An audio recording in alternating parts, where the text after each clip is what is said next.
Goeiemôre, my naam is Rian Schmal.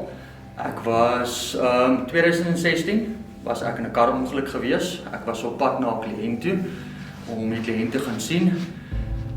Soos ek weggetrek het by die robot, het 'n oue robot geskiep. Ek het in die ou vasgery, consciousness verloor, wakker geword, is ek nou al klaar oor die sidewalk gewees, in 'n paal vas gewees.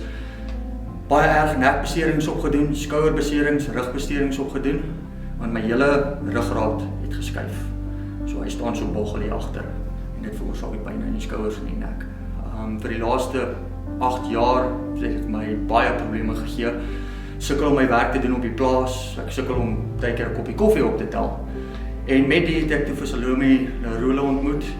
Hulle het my gehelp deur die hele proses. Hulle het baie goeie werk vir my gedoen. Hulle is altyd bedagsaam gewees, hulle was vriendelik gewees.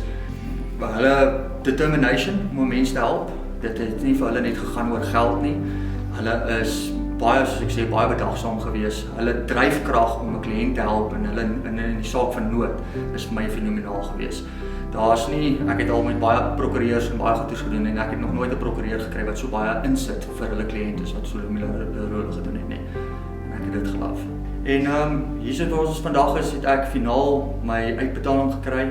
Baie bly vir die werk wat hulle vir my gedoen het. Nou kan ek finaal weer aangaan met my werk, vir my dalk weer 'n bakkie koop en weer 'n bietjie kan begin lewe.